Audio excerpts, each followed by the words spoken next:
লাইটটা বসানো হয়ে গেল। এই ছিল look. Wow, just golden colour. এখানে আমি একটা অরম কালার লাইট ইউজ করছি হোয়াইট পিভিসি পাইপের জন্য। এটাকে গোল্ডেন কালার দেখাচ্ছে। Wow, just like a great. এখন hello guys, welcome back to another new video. আজকে আমরা তৈরি করব একটি ময়ূর ল্যাম্প, যেটার প্রিন্ট কপি আমি অলরেডি বের করে নিয়েছি। এটা ডিজাইন পুরোপুরি রেডি আমার কাছে। তো আমাদের প্রয়োজন হবে যাইয়া আঁকার জন্য একটি মার্কার পেন ও একটি পেন্সিল। যদিও আমি ইতিমধ্যেই অনেকখানি এঁকে নিয়েছি, কারণ যে এটা আঁকতে অন্তততম 2 থেকে 3 ঘন্টা সময় লাগে, তাই আমি অলরেডি অনেকখানি এঁকে নিয়েছি। তো আমাদের প্রয়োজন হবে আরেকটি ড্রিল মেশিন, পেন ড্রিল, যেটা অলরেডি আমার কাছে আছে, যার আনবক্সিং ভিডিও আমার চ্যানেলে দেওয়া আছে। আর এর সাথে আমি ব্যবহার করতেছি সবচেয়ে চক্ষু যে ড্রিল বিটটা, সেটা ব্যবহার করতেছি। আর এই নিয়ে নিছি 1 ফুটের বেশি পাইপ, যেটাতে অনেকখানি এমনিতেই এখনই আঁকা আছে। আর এটা আঁকার জন্য আমি কিভাবে আঁকছি আগে ওর ভিডিওতেও বলেছি, তো তারপর আমি আরেকবার দেখাই। প্রথমে পেপারটাকে ভিতরে দিয়ে দিলাম। ভিতরে দেওয়ার পর যে কোনো একটা ফোন বা টর্চের ফ্ল্যাশ লাইটটা অন করে তারপর এটার ভিতরে দিয়ে দিলে, তখন এখানে মেবি ক্যামেরায় দেখা যাচ্ছে না আলোর কারণে, কিন্তু এটা যখন কাগজটা ভিতরে দেওয়ার পর নিচ থেকে ফ্ল্যাশটা অন করা হয়, তখন পুরোপুরি ছাপটা উপর দেখা যায়। সামান্য একটু দেখা যাচ্ছে হয়তো, হ্যাঁ। তারপর তার উপর দিয়ে পেন্সিল দিয়ে আঁকি, নয়তো বা সরাসরি সাইন পেন দিয়ে আঁকি, যখন যেটা দিয়ে সুবিধা হয়। তো আমাদের কিছু আঁকা বাকি আছে, যেগুলো আমি পেন্সিল দিয়ে আঁকছি। পুনরায় মার্কার পেন দিয়ে হাইলাইট করে দিতেছি। আর যদিও আঁকার জন্য সরাসরি প্রিন্টের কপিটা দেখে নেওয়াই উত্তম, কারণ 2টা কপি প্রিন্ট করা এই জন্যই প্রয়োজন। একটা কপি দিয়ে ভিতরে দেখার জন্য, আর একটা কপি দিয়ে উপরে রাখবেন, যাতে সম্পূর্ণভাবে বোঝা যায় যে আসলে প্রিন্ট যেভাবে আঁকতেছেন সেভাবে আছে কিনা, যাতে অনেক সুবিধা হয়। আর আঁকতে প্রচুর সময় যায়, এই জন্য মূল যে ময়ূরের লেজটা, ময়ূরের শেপটা, এটা আমি আগেই এঁকে রাখছি, যাতে সময়টা ওয়েস্ট না হয়।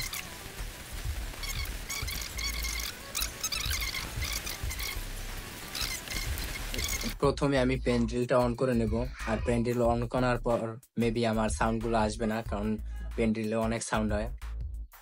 তাই আশা করি ভিডিওটা দেখে বুঝতে পারবেন কিভাবে একটু একটু করে কাটতেছি। গিয়ারটা সর্বোচ্চ লেভেলে নিয়ে গেলাম।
এখন আমাদের পুরো কাটিং পুরোপুরি হয়ে গেছে।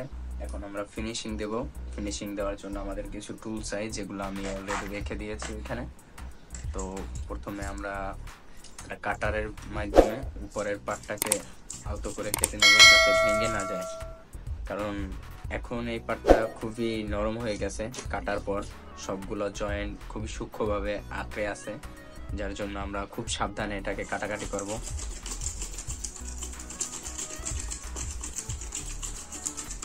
আমাদের ভিতরে বাইরে দোনো পাশেই পরিষ্কার করার প্রয়োজন স্মুথ ভাবে।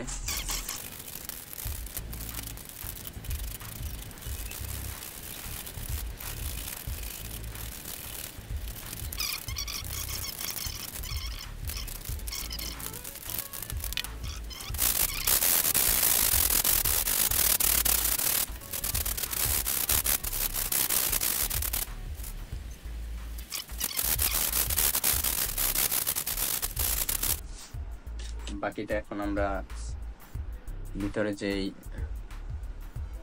যে পয়েন্টগুলো ক্লিয়ার হয় নাই, যেগুলোর ভিতরে এখনো ডাস্ট আছে, ওইগুলো আমরা অন্য যন্ত্রপাতি দিয়ে বা হাতিয়ারের মাধ্যমে পরিষ্কার করব। যার জন্য আমি নিয়ে নিচ্ছি ব্রাউন স্টিক, আর টুইজার আছে আমার কাছে, কাটারও আছে। তো যেটা যখন ব্যবহার ওটা জিনিসের প্রয়োজন হবে। এটা মাইনাস নিয়ে নিয়েছি 0.8।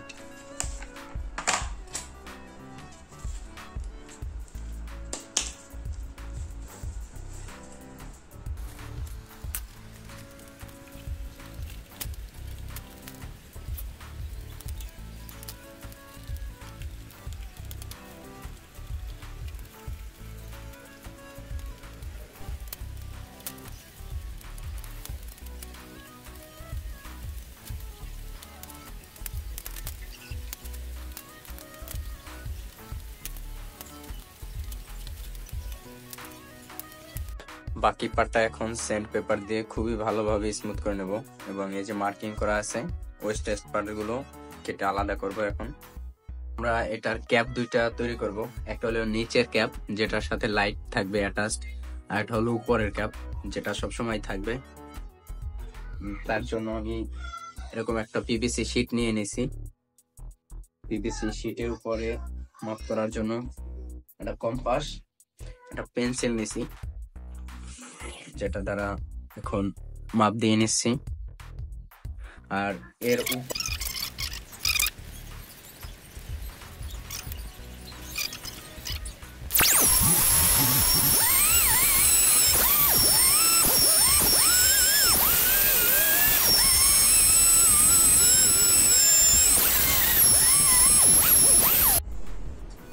আমার ঢাকনাটা বানানো রেডি, যেটা নিচের পাটের ঢাকনাটা, আর উপরে ঢাকনাটা অলরেডি আমি সুপার গ্লু দিয়ে চিপকে দিয়েছি। ভিডিওটা করিনি কারণ ভিডিও লম্বা হয়ে যাবে তাই। আর আমাদের লেসটা যেটা ভেঙে গেছিল সেটাও আমি সুপার গ্লু দ্বারা চিপকে দিয়েছি।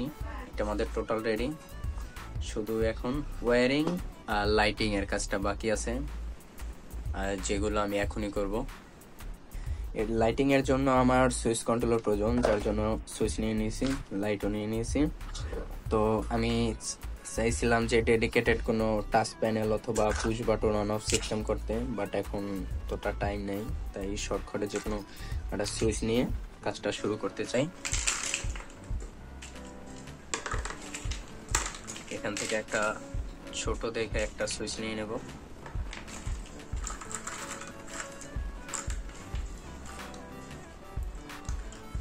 এখন আমাদের লাইটিং এর জন্য একটা লাইট বাছাই করতে হবে। তো আমার কাছে অনেকগুলো লাইট আছে অ্যাভেলেবেল, তার থেকে আমি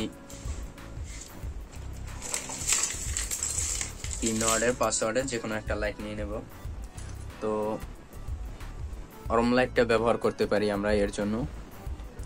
চাইলে আমার কাছে 3 ওয়াটের এই লাইটও আছে, যেটা শুধু সিঙ্গেল কালারের, বাট আমার কাছে অনেকগুলো কালার আছে এর।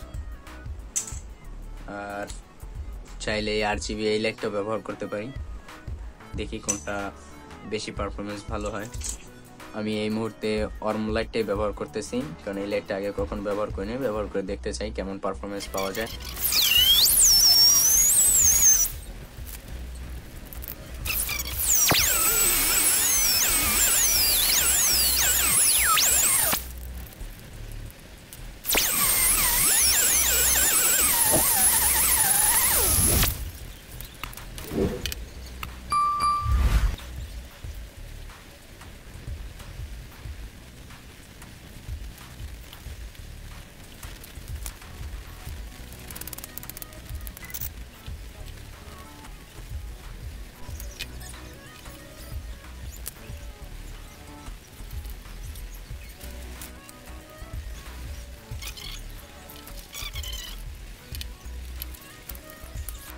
ওয়ারিং আমাদের পুরোপুরি রেডি।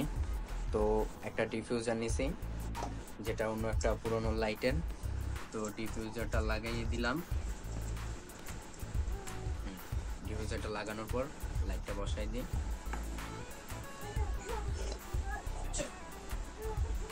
লাইটটা বসানো হয়ে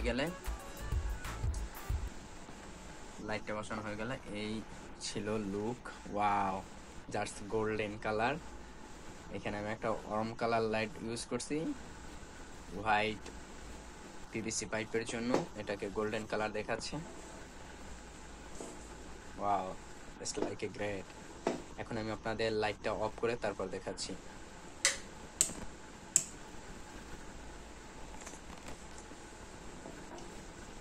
দিস ইজ লুক অ্যামেজিং।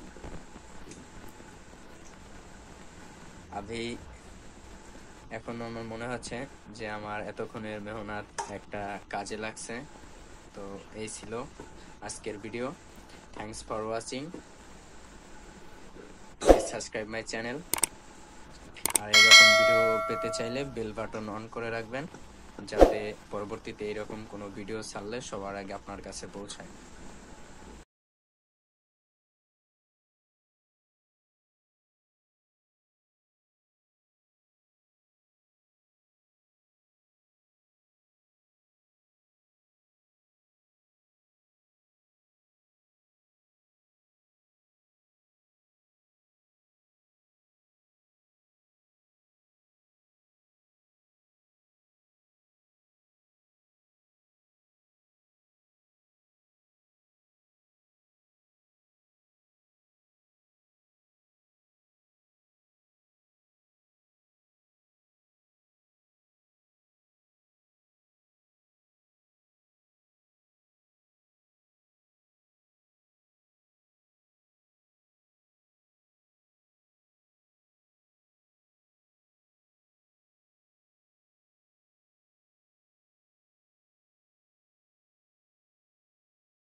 এখন চেক করে নেব মাল্টিমিটার দিয়ে ওয়ারিং গুলো ঠিক আছে কিনা, নয়তো পরবর্তীতে সমস্যা হতে পারে। বাজার মোড়ে রেখে চেক করছি।